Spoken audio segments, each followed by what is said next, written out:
today is going about, or my goal for the mastermind today is to go back old school. I really want to talk about some of the basics, and where I'm going today is going to be talking about win by noon. Um, we all in the real estate industry, we all have a very difficult job. And for us, that begins with, in my opinion, the hardest job we have is managing the world's most difficult person. Because I don't care if you are, the or who you are necessarily. We are all the world's most difficult person, right? We're all that person that's really, really hard to manage. As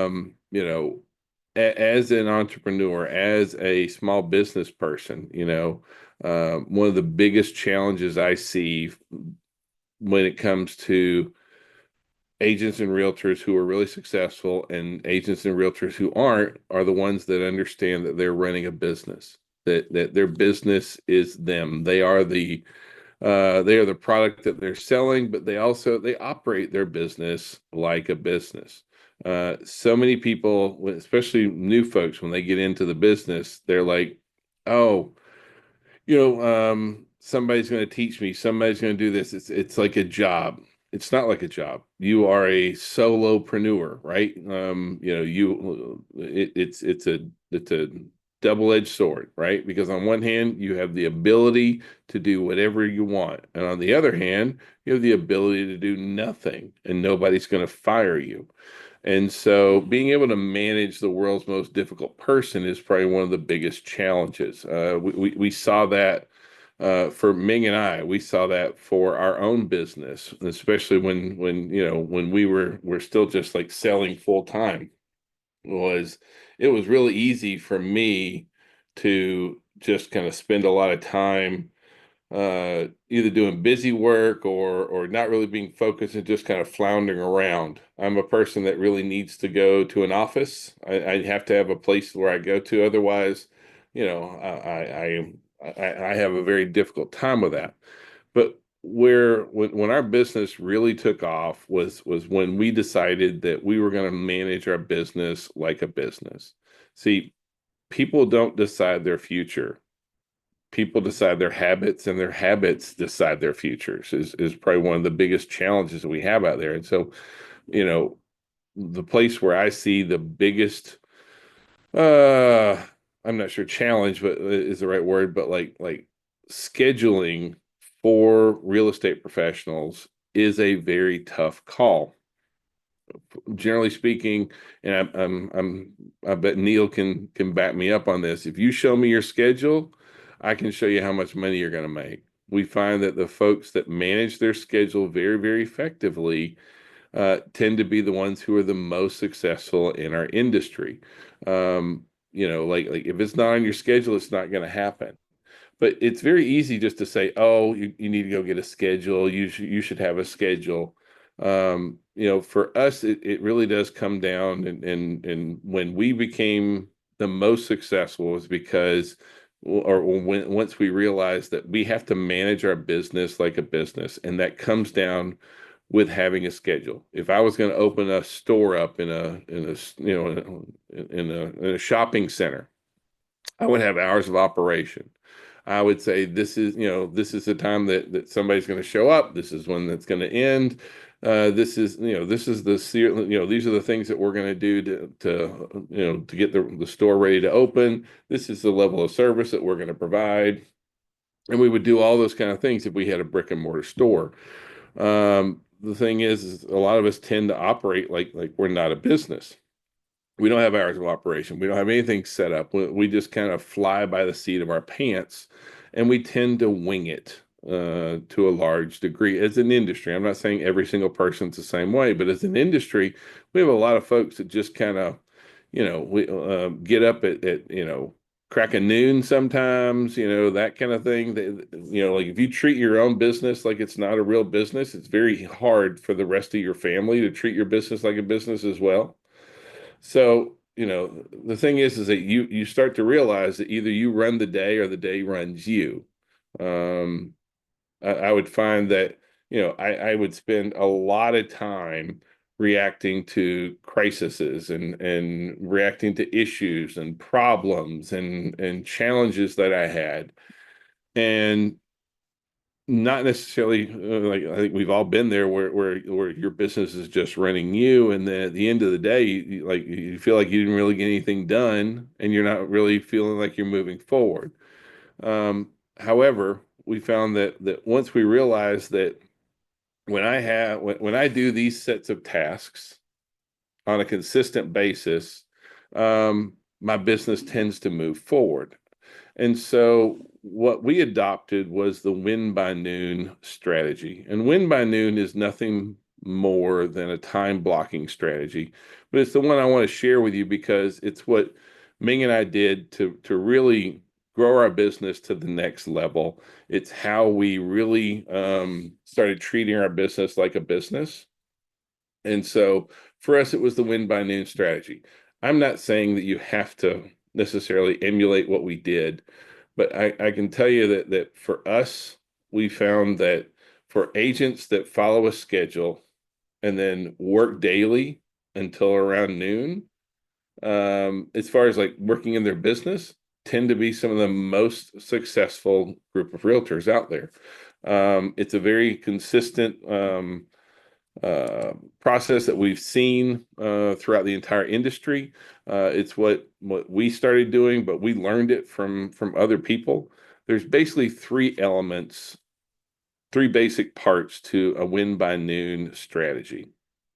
And so again, these are time blocking is all this really is. But your three basic elements. First one's going to be prospecting or discovery calls. And those are going to be past clients, active clients, that kind of stuff. The second's going to be marketing, social media posting, video sharing, sharing out listings, those kind of things. And then the third's going to be doing business activities, writing contracts, checking emails, always one of the biggest out there, scheduling showings, those kind of things.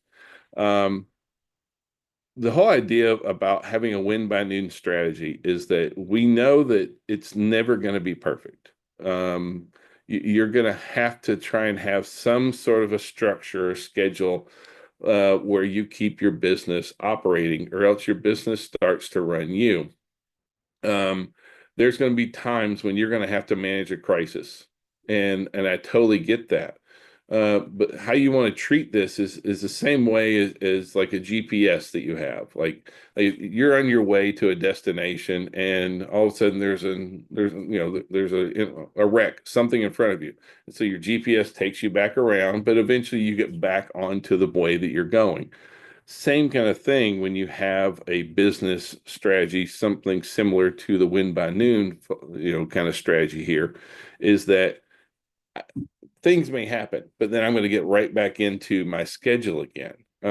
You have to have a process and a system so that you can manage your business moving forward. The other thing here that we found by doing the system is that when I put together my time block of this is how I set up my business and run my business, I put different tasks and activities into my calendar, into my schedule, the way that I want it to be.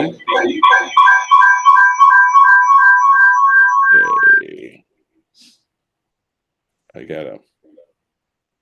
I gotta mute somebody there. Sorry, something just went crazy. We're gonna try it again. But if you don't manage your schedule, then your business will manage it for you. By having time blocking and put together a system, what you have is when somebody says, "Hey, I'd like to have can you go show me this property at this time?" If you have a schedule set up, then you say, "Well, I can't at that time, but I can at this time because I have other appointments." That's when you're starting to treat your business as being very, very important. Otherwise, you just tend to just like fly off at the seat of your pants. You don't have any kind of system or organization. And we find where sometimes we will drop things that we shouldn't drop to go take care of a client. When you start adopting a time blocking system, what you do is you put different tasks and activities into those different time blocks, and then you free up time to do those other tasks or you schedule those tasks in times that you can be. And so with the win by noon, basically your first 3 hours of the day are going to be like quote unquote office time. Now, if somebody, and so like if somebody wants to see a showing, I'm going to schedule that afterwards. If somebody wants to meet, I'm going to schedule that during my other time. But this is where you basically are spending 15 hours a week, right? 3 hours a day. But where you're working on your business, but you're working on your business from a very focused and targeted point of view. Um, the three places where I recommend that you focus on with Win by Noon. The very first, it's going to be making discovery calls or prospecting. You need an hour of that a day. You don't really need more than an hour of that a day, but that's where you're reaching out and engaging with folks.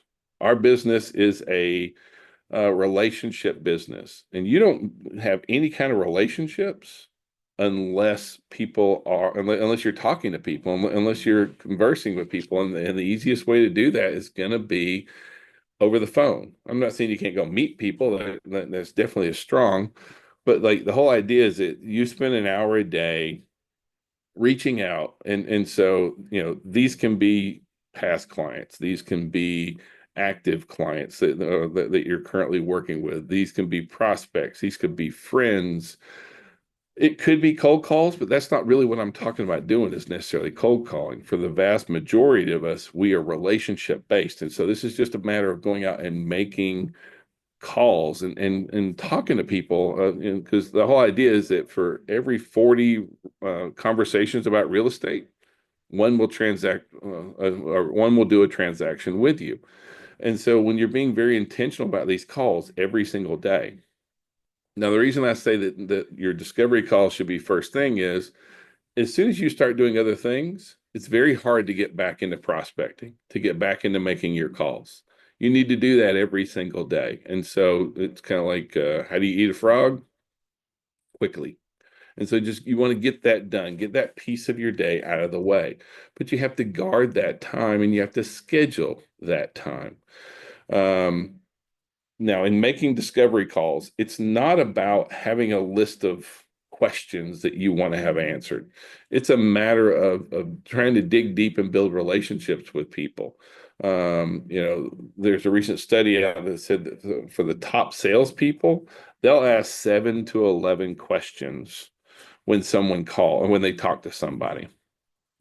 Old school sales is, have 2 or 3 questions. Now it's about 7 to 11 questions, but it's not about having separate questions. It's about asking more questions, going deeper, asking, so instead of just coming up with a new topic, yes, you're always going to have some sort of a topic for when you do make a phone call. There's a purpose for your call, but then when the best salespeople when they talk to folks is that they listen. Well, God gave us one mouth, 2 ears. We should use it proportionally. And so the best salespeople are very active listeners. Now, depending on what they say, that's when we follow up or that's when we employ follow-up questions. Hey, can you tell me more about that? Can you explain that further? What do you mean? Those kind of things can be really, really productive because at that point, you're just kind of getting more information and you're allowing them to have the spotlight, to have the conversation. At the same time as we're doing this, we always had our database open. We had our CRM open, KV Core, Bold Trail. But the reason you want that open is because this is the time to go in and add in notes that you may need to add in to if you have to do follow-ups, if you need to set up a property search, if you need all these kind of things. When we make our phone calls, we have our database open. That's the right way to do it.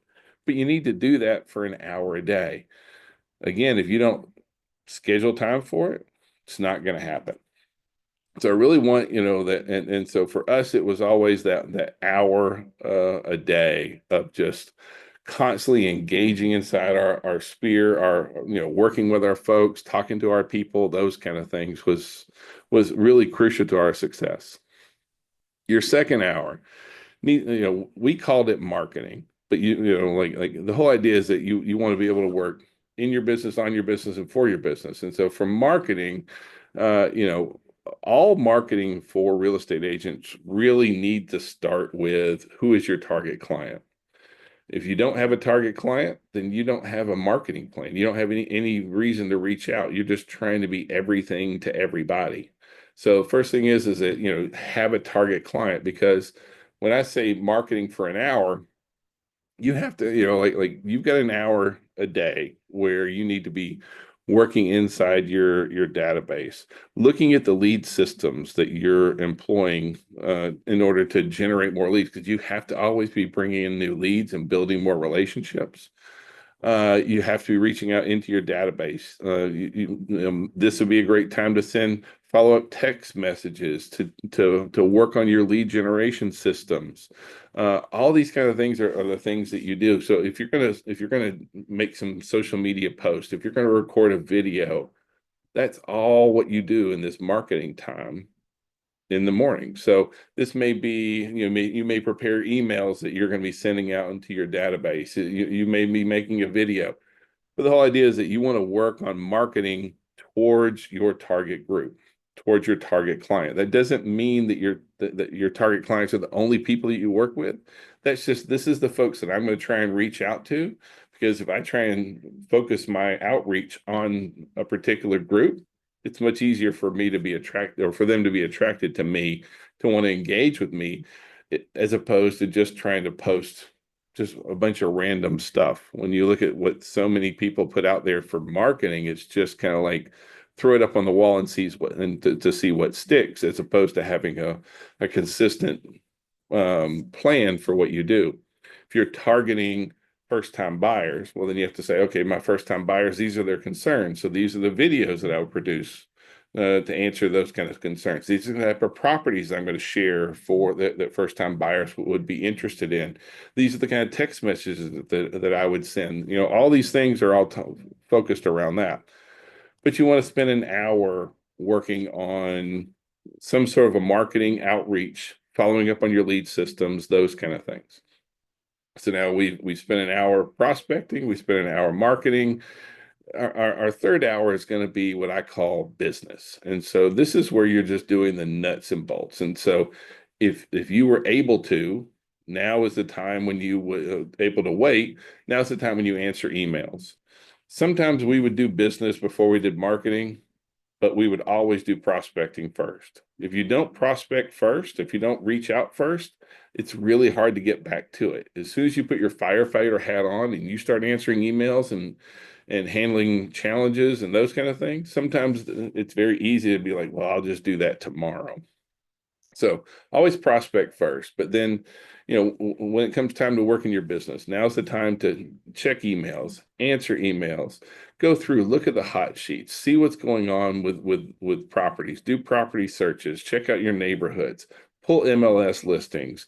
Now's the time to do CMAs. Now's the time to schedule showings, set up if you got home inspections that you need to set up, or any kind of vendors that you need to engage with, following up with lenders.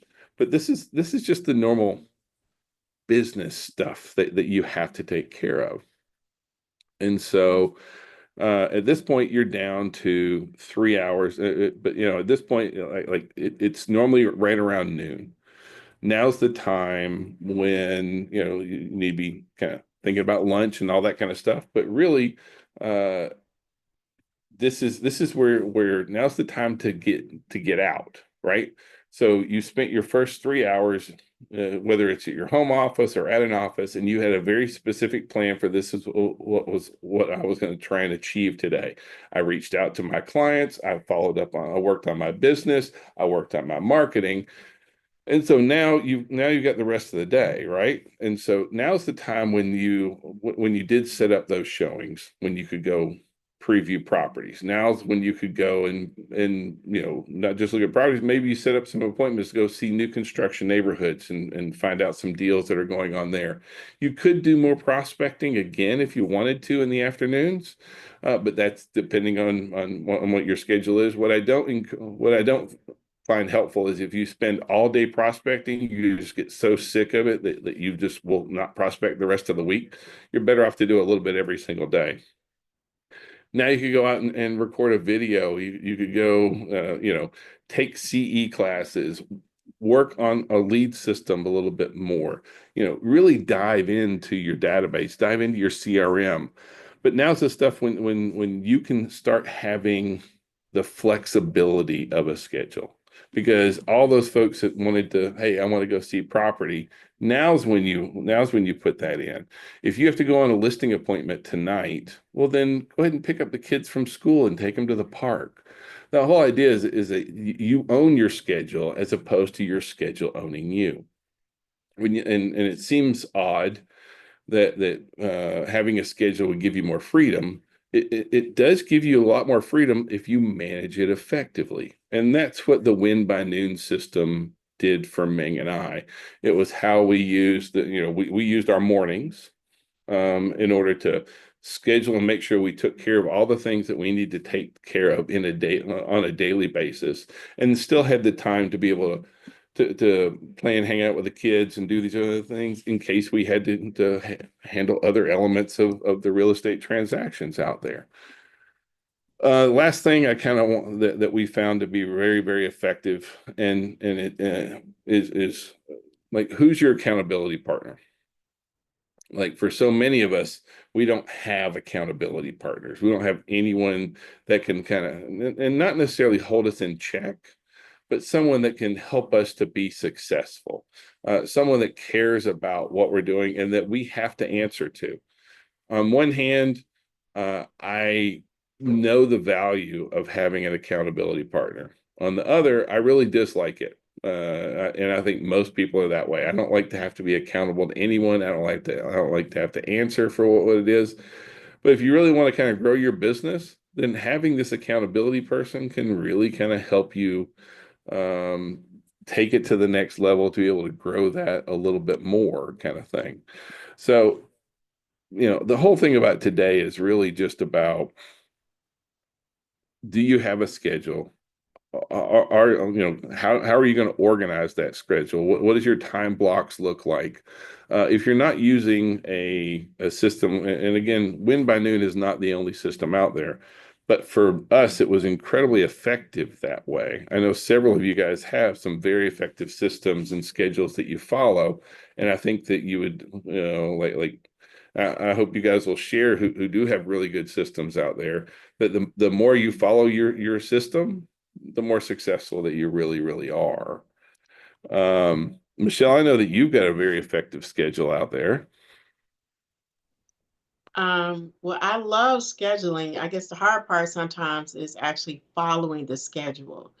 And so this year I said I would work harder on being intentional about what I do, and making sure that, and then like the just feeding into things, like you always have a to-do list as well. And it's making sure to feed that into your time schedule and your time blocking, and not just first thing attacking your business, because that sometimes will have you down a rabbit hole.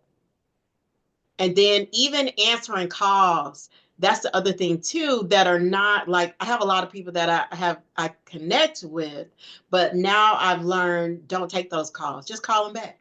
I don't have to answer the phone. Well, sometimes they're just a giant suction. I mean, all they do is just suck time out, right? So, but sometimes they Yeah, can but I also don't know. be amazing clients. Yeah. Well, I used to feel bad about it. I don't know. And so I tell all my mentees, trust me, I will call you back. And I'll call them back in a couple of hours. It's Yeah. just that at that moment, there's something that I need to attend to in my business as well.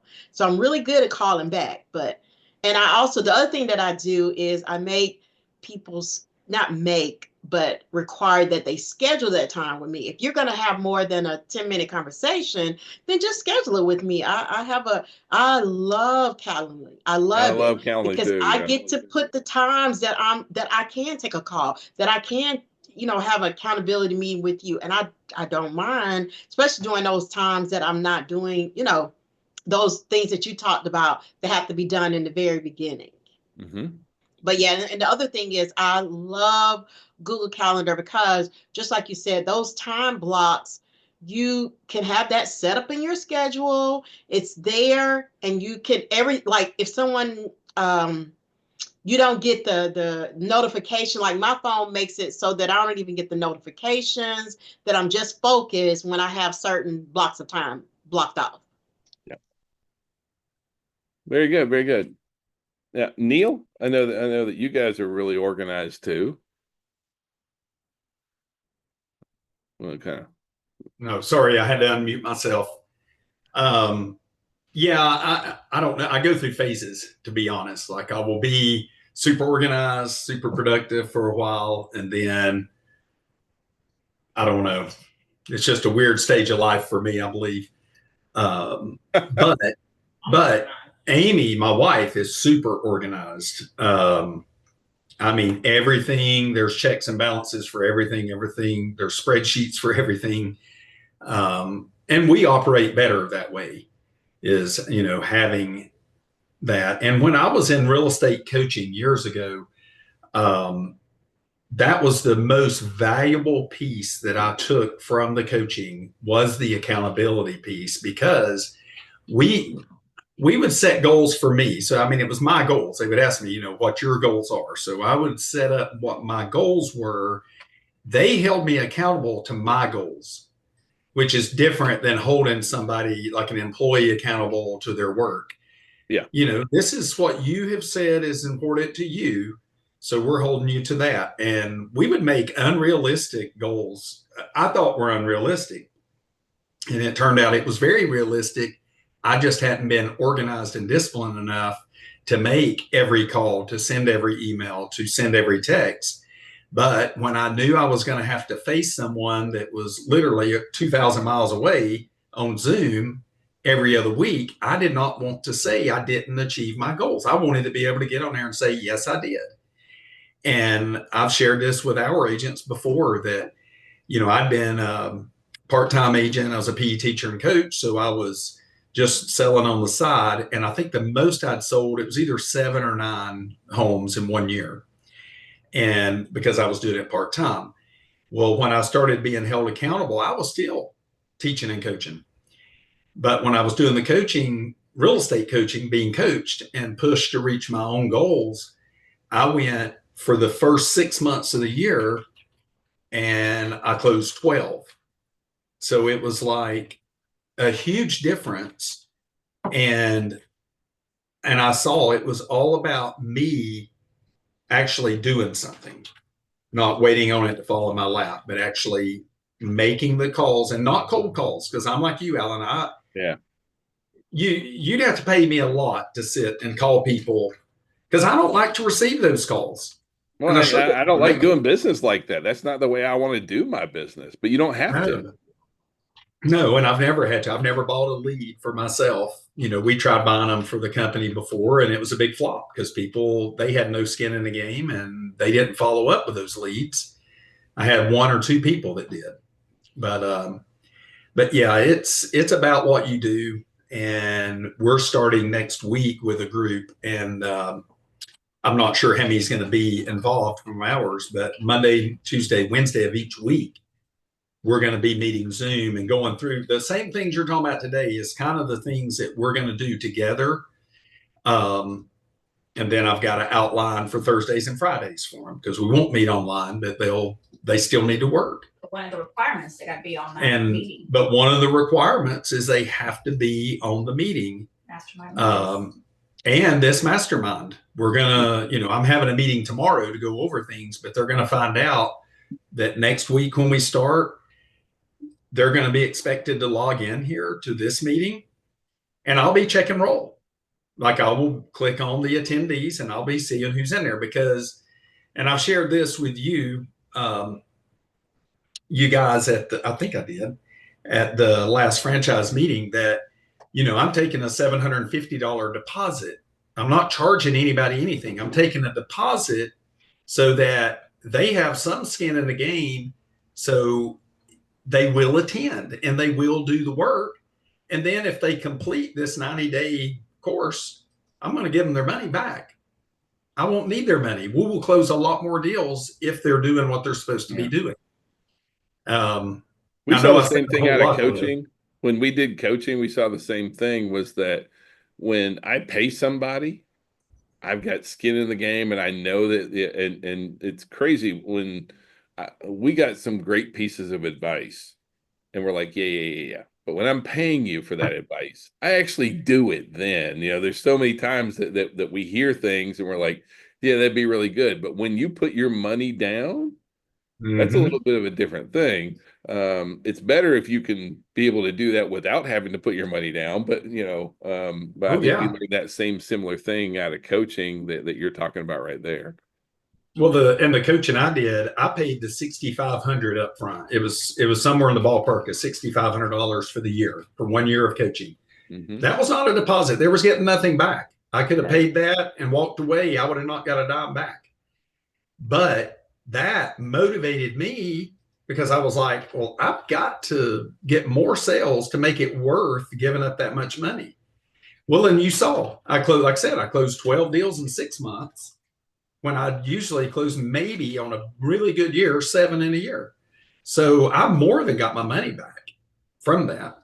But that was my motivation was I've invested this in this, and if I don't finish, I won't get my money back. Now the company wasn't giving it to me; I was going to earn it back. Hmm. Um, so anyway, But the I other feel thing like about it was having your good. schedule that you were talking about, that the fact that for us, we found that when we when we put ourselves in a schedule, it was the most freeing thing. And everybody thinks it's like having a schedule is like limits your freedom. It doesn't. It actually improves your freedom. You just have to put people into the different time blocks. But having a schedule is incredibly freeing, because now somebody calls, "Well, I can't do it then. I can do this over here because I've got a schedule for this." And now you're Mhm. running your business. Having those kind of guardrails up, I found to be incredibly invigorating and almost motivating by having a schedule. And so for us, it was the win by noon system. That just kind of worked best with our schedule. We have some folks that, if you work in the evenings, for example, we got some folks, for them it's win by 7, because Yeah, they're doing it. It's not about, necessarily noon. It's about having a system and a process and a time block that works for your schedule. If you're full time, if you're part time, those kind of things. Um, let's see. Hey, Gary, I see your comments. Throw it in there, man. Go ahead and turn yourself on. I'd love to hear your thoughts here. Good morning. Oh, can you hear me now? Yep, can. Good morning. So basically, in the E-Myth book, it talks about how when people are, my camera's back on yet. Here it is. So in the E-Myth, when we quit working at the widget store factory, we can do widgets better than anybody. So we go and venture onto our own, but now we have to be the manager, the hiring, the firing, the tax, marketing, everything. So there's in that link on the PDF is a list. There's manager, entrepreneur, and technician. And the technician says, "I quit. I'm going to do my own thing," and that's what they know. But now they have to be the manager who wants to keep things the way it goes. The entrepreneur in them wants to change things all the time. The technician just wants to do the work. It's really cool. The example they use is McDonald's. The 16-year-old kid doesn't care about profits, margins, whatever, but they help make millions, maybe billions, because they say, "Do you want fries with that? Do you want to supersize it?" And because the book that McDonald's says, "Here's how you will sell at the register." Now it's a kiosk, right? But they will, they'll perform perfectly. So we have to create those jobs, do them, remember how to do them in the book, but then hopefully the goal is to hand them out, to give them away so someone can duplicate us, replace us, because we don't have businesses, we have jobs. Because if we quit showing up, we don't make money. Yeah. So the whole concept is you replace yourself as much as you can so you can have that free time, but also grow your business. It's a great book. The PDF covers quite a bit of it, but I recommend the book. Cool. Yep. Thank you for sharing. Um, Neil, did you have anything else that you wanted to throw in there? Oh, okay. Uh, I like just it. Yeah, just the time blocking is the big thing for us that I find helps me personally. Is if I say, okay, well, let's say years ago we did it. Amy used to do it with the kids. We had 4 kids we were raising, our kids, and obviously your house can get a mess, right? So she would go to the kitchen, go to the microwave, put in the timer, and say, for the next 20 minutes, we're all cleaning your rooms. We're going to get it done in 20 minutes. Well, everybody worked fast and hard and got it done in that 20-minute time block. Now, it may not have been perfect, but we got a lot more done in a shorter period of time. And, as some of you know, we changed our office hours. It's now 9 to 2 because Amy had been reading in a book about with employees that you're going to get about 5 hours of really good quality work out of any employee, because after the 5 hours is when their mind starts drifting and they start kind of doing other stuff. Well, if I found I'm the same way, my mind would drift throughout the day. If I just went into the office and I thought, I'm here from 9 to 4 was our old hours, I had plenty of time. So you end up wasting time. And now when I do go to the office, I really have to bust my butt to be done so we can leave on time. And it creates more of a sense of urgency. I end up getting more done because I put a time limit on it. So, in that scheduling, I heard you mention earlier, time blocks in that schedule um, is so important. So important, and you can get so much more done if there is a sense of urgency to get it done. Now, I'm not saying that you rush your calls when you're talking to someone. You don't hurry to get off with them. You have a relaxed conversation. But at the same time, I have to be careful because I could keep talking.